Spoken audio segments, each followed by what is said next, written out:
भी अगर हम देंगे तो भी। एक बाबा का दीवाना बाबा हरिदास जी से कह रहा, बाबा मैं जिधर देखूं उधर तेरी तस्वीर दिखाई देती है, जिधर भी नजरें घुमाऊं उधर तेरा दीदार होता है, तेरी भक्ति तेरी शक्ति मेरे रोम रोम में रम गई है।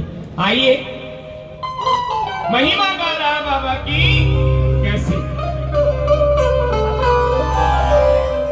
और ये भजन हमारे भगत जी लाला भगत जी ने लिखा है, लाला देसी की आड़े में। बड़ा सुंदर भजन है, झूम कर नाच कर गाने का भजन है। मंडल वाले जरूर आ जाइए भाई। दो शब्द बोलना चाह रहे हैं देवधर जी। आइए साहब, आइए खत्री साहब, आइए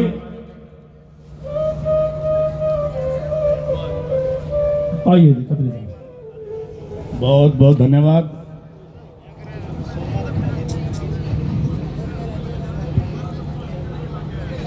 मेरे लिए अति सम्मानित मेरी कर्म भूमि और जन्मभूमि के भाई लोग, माताएं, विशेष तौर से ये गौ माता की सेवा में जो शक्तियां और हस्तियां यहाँ इस पावन अवसर पर योगदान में अग्रसर हैं, उनको वैष्णव शक्तिपीठ श्री हरि शरणम सापला की तरफ से साधुवाद और परमपिता परमात्मा से प्रार्थना करेंगे कि इनकी ऐसी भावना बनी रहे, धन धान्य रहे, जितनी इनकी भावना है उतनी भगवान इनको बरकत दे। और मैं साधुवाद देता हूँ सापला के जो राधा कृष्ण गौशाला के संचालक हैं, इनकी टीम है, यहाँ के जो सेवक हैं, उनको साधुवाद और परमपिता परमात्मा से प्रार्थना करेंगे कि उनकी ये सेवा व्यर्थ ना जाए। गौ की सेवा, देखो कलयुग का समय है, यहाँ ऐसी ऐसी हस्तियां जहाँ बैठी हो, गाय माता सरस्वती के सूत बैठे हैं, ये बहुत बड़े कवि हैं, इनके सामने कोई ज्ञान की बात कहना तो सूर्य को दीपक दिखाने वाली बात हो जाती है। भाई शिव कुमार रंगीला जी नेता भी हैं, अभिनेता भी हैं, गायक भी हैं, इतने गुण हैं इनमें। जो वो यहाँ जो पुरानी जो मिसाल है कि जननी जने तो संत जन, ना दाता सा सोर, ना तो रे बांधने काहे गवाए नूर। वो भाई शिव कुमार में सारी जितनी ये विशेषताएं होती है वो लेकर मेरा सौभाग्य है कि इनके बचपन से लेके आज तक और इनके साथ जुड़े रहे, मेरा भी सौभाग्य है। भाई वर्मा जी तो भी तारीफ तो ये इतनी कर देते हैं भाईचारे में, उसको इतना बोझ हो जाए पता नहीं उतरेगा नहीं उतरेगा, लेकिन ये मेरे तो हिमायती रहे हैं।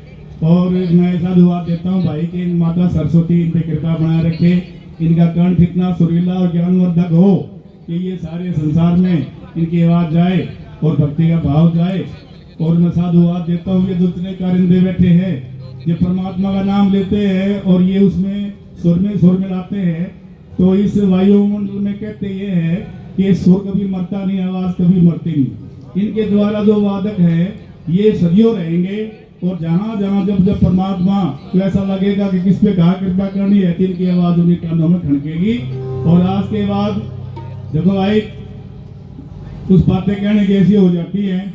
एक तो अभी जो नया वर्ष की शुरुआत है आधुनिक युग के वर्ष की, ये इसमें जिसकी जन्म तिथि ध्यान से सुन लो, 1 तारीख 19 तारीख जिसका योग 10 बनता है, ये जिसकी जन्म तिथि है उनके लिए ये वर्ष इतना उत्तम है कि वो कोई भी चांस उनको मिले ना, छोड़ना नहीं। ये गजब का साल उनके लिए। कई बार क्या होता है कि अवसर परमात्मा हमें देता है, हमारे देवता देते हैं और हम उसको समझ नहीं पाते और समय निकल जाता है। जिन बच्चों का, जिन भाइयों का, बहनों का जिनका योग सूर्य का बनता है, जन्म तिथि 1 तारीख 10 तारीख 19 तारीख हो, वो ध्यान रखें, उनको अवसर बड़े अच्छे मिलेंगे। वो इसको गंवाना नहीं, इस पूरे वर्ष का फायदा उठाना। वो आगे 2032 तक जो है उनका गाड़ा चलता रहेगा, इतना वो बहुत ऊंचे डालेंगे। मैं प्रधान जी का और प्रधान जी की टीम का, इमा कमल भाई है, अब सारे मेरे ये हमेशा के रिश्ता के हैं, इनके नाम में भी गड़बड़ हो जाती है। मैं ना लूंगा तो खड़ा हो जाएगा, ले लिया जब खड़ा हो जाएगा। भाई मेरा तो भाग्य है ये। और आपने एक ऐसा बीज बोने जा रहे हैं गंगा में क्योंकि देखो कलयुग में या तो खाटू नरेश रुखाड़े हैं या हनुमान जी रुखाड़े हैं, ये तो है रुखाड़े। और सेवा का अगर भाव है, माता पिता की सेवा तो हमारा कर्म है ही है, उसके साथ साथ जो गौ की जो सेवा है, ये माता पिता की जो सेवा करते हैं उसकी बानगी हो जाती है। आप बड़े सौभाग्यशाली हैं। और सापला की ये आज का जो आयोजन है, ये पहली बार शायद आयोजन है, पहले भी होते रहे होंगे, आगे इससे और ज्यादा अच्छा आयोजन होगा, अच्छी सेवा का भाव बनेगा और आप जुटे रहे। और हम भी क्यों, आपकी एक टीम है तो इस ये हमारा सौभाग्य है कि ये जो सापला खेड़ी का जो खेड़ा है, ये ऐसा धार्मिक आध्यात्मिक स्थल है, शायद ही हरियाणा में नहीं देश में कोई भूमि होगी जिसकी चारों दिशाओं में धार्मिक स्थान है।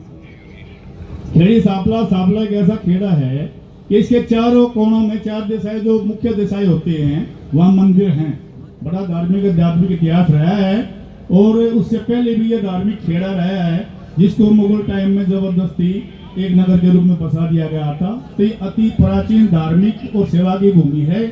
यहाँ पे जो भाई बहन किसी भी रूप में अगर भूमि की सेवा करेगा या गौ की सेवा करेगा, तो आप यूँ मान कर चलो कि वो अगर धन की बात करें तो गिनते नहीं आओगा, और स्टेटस की ऊंचाई की बात करें तो भाई ऊपर लिखा होगा शायद टोपी गिरस क्या है। इतनी सेवा का भाव यहाँ पैदा हो जाएगा। और भाई मैं भी ये मानता हूँ, ये खेड़ा ऐसा है कि जिन्हें छाती गला ले जो इसका वफादार है ना, उधर क्या ही कमी नहीं छोड़ता। मेरी प्रार्थना है सभी भाइयों से कि ज़्यादा से ज़्यादा गौशाला में, क्योंकि ये ऐसे स्थान पर गौशाला है कि बाहर अगर कितने लाख रुपए दोगे और 10,000 भी दे दिए तो वारे न्यारे हैं। आरे की आपकी एक टीम कुछ सालों से 2023 से आज एक स्थिति ऐसी है देश में दुनिया में कि कोई धरा धर्म और धारणा के लिए बड़ा खतरा है। उस खतरे को बात करें और 2 अक्टूबर 2023 से एक यात्रा शुरू की गई थी कन्याकुमारी से सापला के 108 भूमि भक्त देशभक्त, और वो यात्रा कन्याकुमारी से चल के खीर भवानी कश्मीर तक गई थी और हिंदू राष्ट्र की मांग को लेकर। उसमें नारा था आओ धरा धर्म और धारणा बचाए। तो मेरा सौभाग्य है और सारे देश में करीब 5 लाख उसमें लोग जुड़े हुए हैं कि अभी सापला से ऐसी आवाज़ हरियाणा से आई है, हरि की भूमि से, कि स्टेज पे तो लोग हिंदू राष्ट्र की मांग कर देते हैं लेकिन सड़क पे करना बड़ी दिक्कत है। तो सड़क से मांग की है। और उस यात्रा के बाद फिर एक यात्रा श्री बागेश्वर धाम से भाई धीरेन्द्र शास्त्री जो बागेश्वर वाले हैं उनके सहयोग और प्यार से एक यात्रा बागेश्वर धाम से कनौट माता मंदिर पड़ता है कश्मीर, यहाँ जैसलमेर राजस्थान बॉर्डर पर, वहाँ तक यात्रा गई है। तीसरी यात्रा श्री बागेश्वर धाम से मुंबई, चौथी यात्रा श्री बागेश्वर धाम से आसाम कामाख्या। उसी क्रम में सभी अपनी जो यात्राएं हैं वैष्णव शक्तिपीठ श्री हरिशरण सापला की तरफ से हिंदू राष्ट्र की मांग को लेके ये जारी हैं। और इसमें जो भी सापले के भाई या हरियाणा के जो भी 108 भाई यात्री हैं मेरे सहयोगी हैं, मैं उनका धन्यवाद दूँ, उनका साधुवाद देता हूँ। और भाई धीरेन्द्र के साथ जो 10 दिन की यात्राएं रही हैं, ये एक पहली यात्रा थी उनकी श्री बागेश्वर धाम से ओरछा, दूसरी यात्रा थी दिल्ली से वृंदावन। सौभाग्य रहा सापला की टीम का कि धीरेन्द्र भाई भी आज एक धार्मिक योद्धा हैं और उनसे अच्छे प्रेम हैं, उनके साथ कंधे से कंधा मिलाकर और यात्राओं में अग्रसर हैं। आप बस इतना रखें, आपके पास कोई समाचार आते हैं किसी यूट्यूब के माध्यम से, टीवी के माध्यम से, रेडियो के माध्यम से या आजकल फोन के माध्यम से, उसमें शुभ आशीर्वाद रखें। भगवान ने चाहा, समय थोड़ा कठिन है लेकिन जो आपकी यात्राएं हैं ये सफल रहेगी। मैं बहुत बहुत धन्यवादी हूँ। और भाई मेरे लिए तो ये मैं टीम को निमंत्रण देता हूँ, कभी भी आपको ऐसा लगे कि भाई मैं कहीं आपकी इस गौशाला के आपकी भूमि के काम आ सकूँ तो मैं समर्पित हूँ।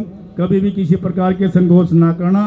और बाकी तो टीम से बैठ के बात करेंगे, क्योंकि सारे देश में जाते हैं ना तो सेवक बहुत हैं, दानी भी बहुत हैं।